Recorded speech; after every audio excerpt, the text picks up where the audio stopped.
Okay, so I want to talk to you guys today about maintaining a wet edge.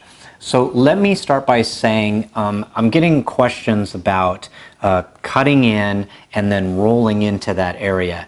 Now you can do this one of two ways. One is you can cut it in, you can let it completely dry, and then you can roll it. Or two, you can cut it in, but when you start the rolling process, this cut-in edge needs to be very, very wet. In other words, it cannot start to dry. If this starts to dry on you, then you're going to have problems.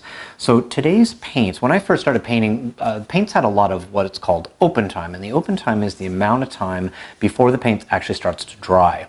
Now today there are low, no, and zero VOC paints out there, and a majority of manufacturers make them. And the problem with the lower VOC, so VOC stands for volatile organic compounds, and those are the chemicals and the toxins that are actually emitted during the drying process.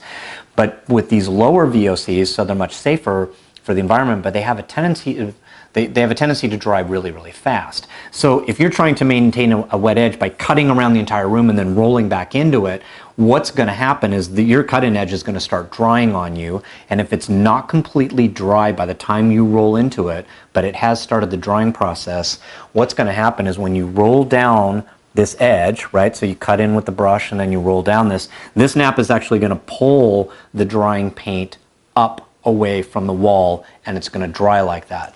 Now, it may not seem like that's important, but it's actually incredibly important, because if it lifts that paint up, what's actually going to happen is it will dry like that. This will be a little bit smoother, this will be a little bit smoother with the nap, but this will be a little bit higher, and it will catch light because it's higher. So it will create these weird shadow lines. And you might look at it from certain angles and go, well, what the heck is that? And that's usually what that's from. Now, the other thing too is that I think people seem to think that it won't dry correctly, and that's not true. What you're seeing, so let's assume that you cut it in and you did maintain a wet edge, or you let it dry, it doesn't matter, and then you rolled it. Okay, this part in the middle might actually look different. The color might actually look different.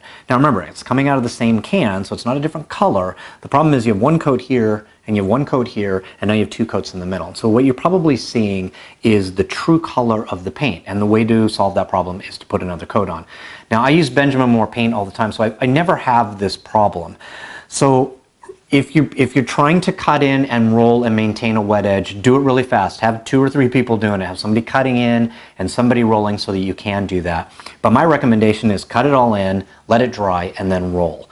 Now, where you need to maintain a wet edge is when you're just doing the cutting in, right? So you cut in, and then you cut in, and then you cut in, and you want to make sure that that's wet all the time. Again, because if it starts to dry up here, if you brush this and go away for 10 minutes, and you come back and try to brush back into it, this has already started to dry, and you can create big brush marks. Those brush marks will show. Okay, same thing with rolling. Now I have a video on rolling a wall, and you can see that I don't think I'm 3 or 4 minutes into the job, and the upper left-hand portion is already starting to dry on me.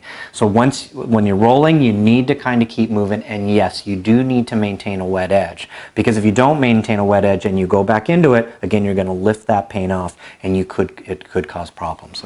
All right, so that's it. I hope this video is informational. Please leave a comment below if you're still confused, and I'll make another video to try to clarify anything.